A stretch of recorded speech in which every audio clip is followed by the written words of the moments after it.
like going through my head, it's like, okay, I have 2 hours, right? I need to get like at least like a good 500 shots, right, of people. I'm just like trying to focus and like I'm just trying to like make sure that everything looks good, but at the same time look like I'm doing it in a cool way, you know? This is Maddy Noh. She's a photographer who began exploring her craft quite early. Well, in middle school, I was kind of playing around with like iPhone photography. I would just play around with it and like take pictures of people, take pictures of like, you know, stuff on the floor and just like kind of play with angles. I think like the fact that when I would take a photo and then like I would look at it, it's like, wow, this is like an angle that I couldn't see unless I was like an ant or like unless I was like 50 feet tall. You get to see life through a different lens basically. When I take pictures of when I go like traveling, when I went to Sedona, like all the pictures I took in that moment, like it captures a perfect piece of time in history.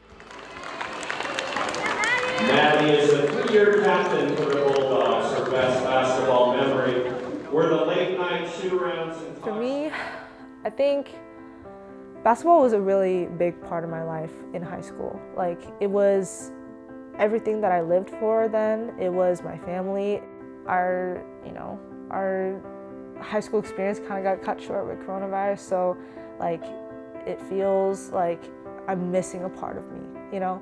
And basketball, shooting basketball is like filling that hole in a way. Even if her time as a basketball player was cut short, the connections she made during that time still pay off to this day. Cashton is one of those connections.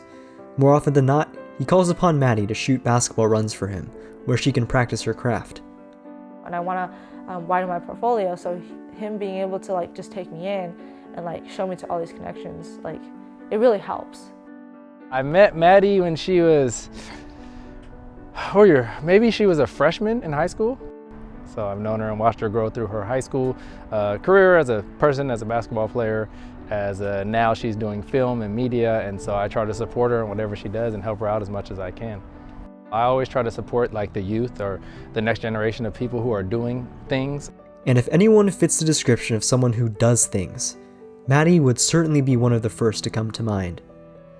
I like to see myself as a hard worker. It's something that is really important to me, that I can show people that like I'm someone you can depend on.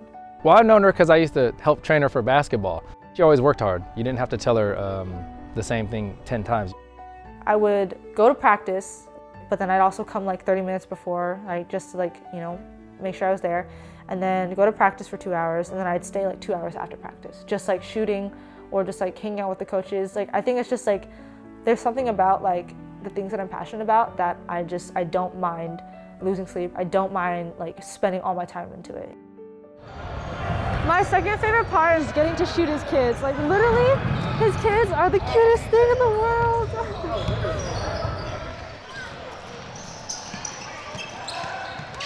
you're jumping.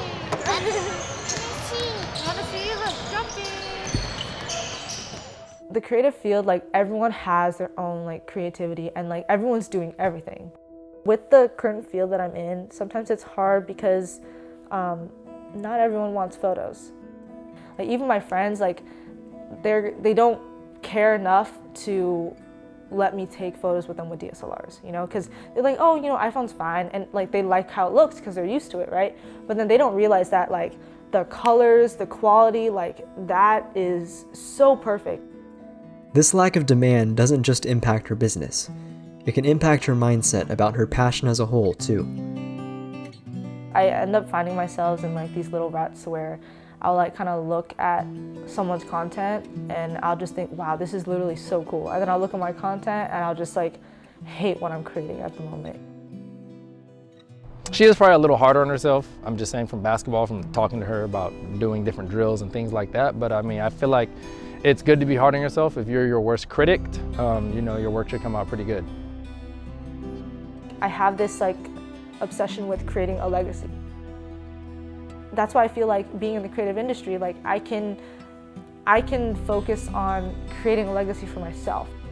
Like I can get my voice, I can get my creative vision, I can get, you know, my opinions out there and have that be important or something that people care about. I definitely need to feel like, you know, my time and my efforts are valued. Otherwise, it's really hard for me to like continue.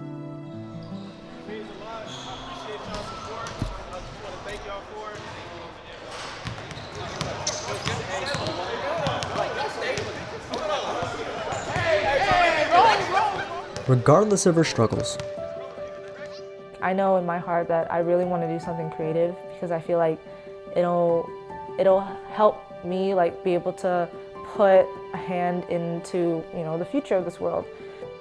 Just watch her journey. Hopefully we can do this again in 10 years and we'll be filming in Maddy's giant mansion that she got from all of her media. Maddy, hopefully you're watching this in the future and you are amazing. with the talent and attitude Maddy has, I'd bet Cashton isn't too far off.